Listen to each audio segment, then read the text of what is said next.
Hi everyone. I have some information to share with you about co-parenting today. I just want to start off by saying what we mean by co-parenting and that it's the process of partnering around parenting. This can be married couples, couples who aren't married, nannies, grandparents, anybody who is a parenting partner.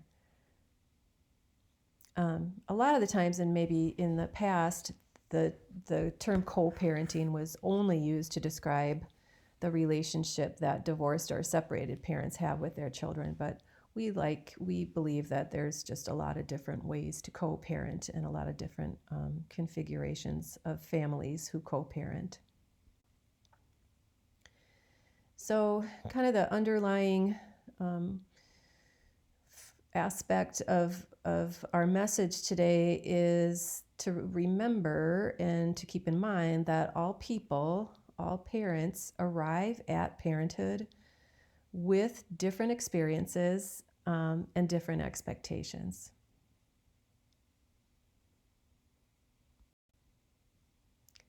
So it's important to honor each other's uniqueness.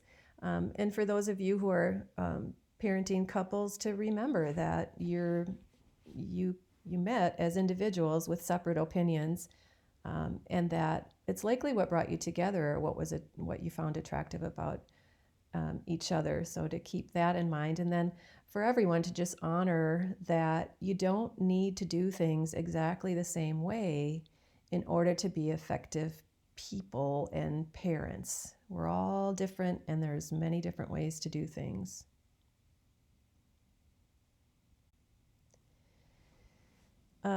A few other foundational pieces related to personal values are these, is that it's important to build trust in each other through proactive communication, planning ahead, talking about things ahead of time, like values and strategies. And that is much easier said than done, especially once the kids are there and you're realizing, oh, whoa, I think we should have talked about some of these things ahead of time.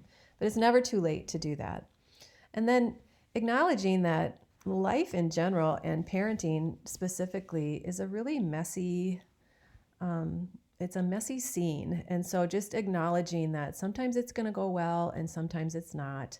Sometimes you're gonna agree with what strategy you used, or it's gonna go in line with your perspective, and sometimes it's not. And so just remember that when it's all said and done, taking the time to review what is working and what is not in a separate time, or a time that's designated for that conversation, can be really helpful. Here's a few more tips that I hope that you find helpful, and I think that you'll relate to and find relevant to your experiences. So the first one is to try to get on the same page, and in some ways, literally, meaning a family calendar or a schedule sharing app where you're keeping track of the events, family events, and then it helps you then determine how the tasks and responsibilities will be split. We like to make sure that families are also setting aside time and putting it on the calendar. When is our family going to have fun? So that you make sure and do those kinds of rituals and traditions that are so good for building family relationships. And then related to that is, in terms of who's doing what task, is to think about this, owning the stuff that you're good at. I know that in a lot of families, maybe one parent is really good at the organizing and the scheduling and making sure doctors and dentist appointments are made. And maybe another parent is a little bit better at handling the kids when they're in a bad mood, or handling the temper tantrums, whatever it is, to just own that and do the things that you're good at. And remember that some days you might not be good at it. So, if you need to take a break from being the parent who's handling the tantrums, make sure that you can say something like, hey, I need you to take over here. I need a break. I'm having a bad day.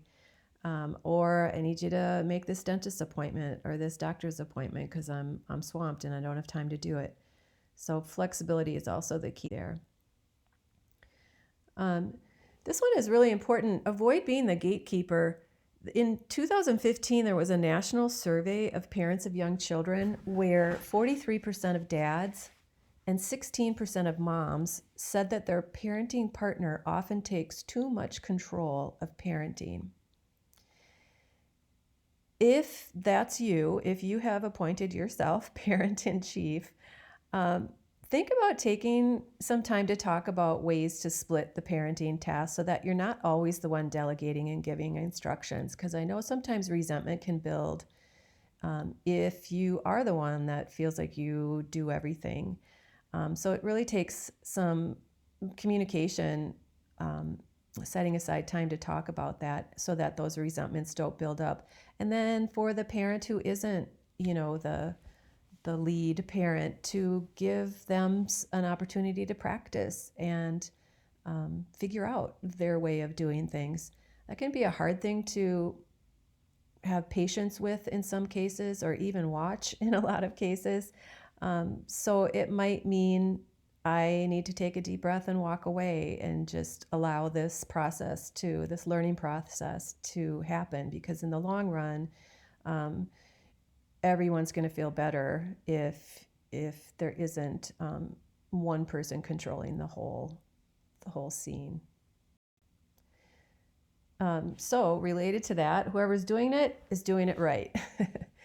And whether that means mismatched socks, bedhead on the way to preschool, that it really, whoever is doing it is doing their best, and to just allow them to do it.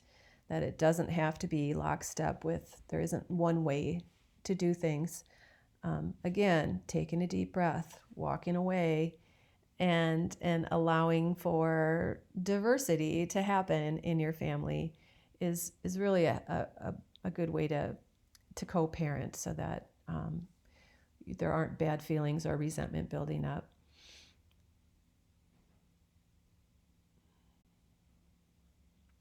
This is really critical, and I don't think it happens enough, but just expressing gratitude, saying thank you, acknowledging the co-parents in a way that shows them that you really appreciate what they do, can go such a long way.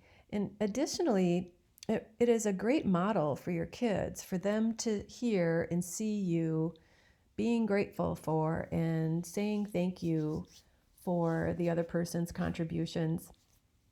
Is a great model. We, as parents, we're modeling, and parenting partners, we're modeling to children how adults behave, and including, here's how adults communicate, here's how adults manage and resolve conflict, and here's how adults say thank you to each other. It's a great lesson for kids, and it can go a long way in making people feel better.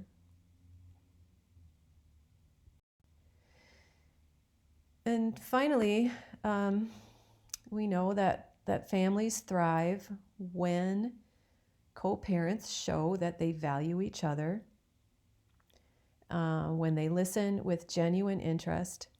Listening in general is a skill and an art, and it takes practice.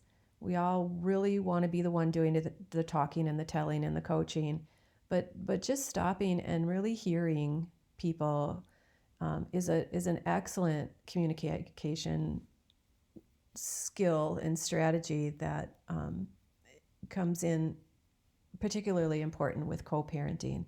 And then related to that is slowing down long enough to be able to do that, to be present.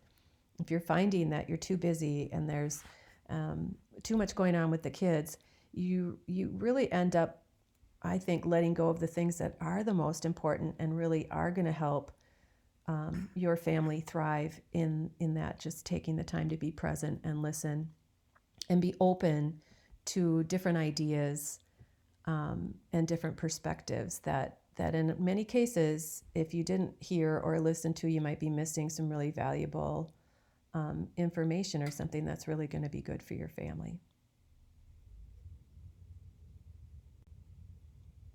I hope that was helpful to you.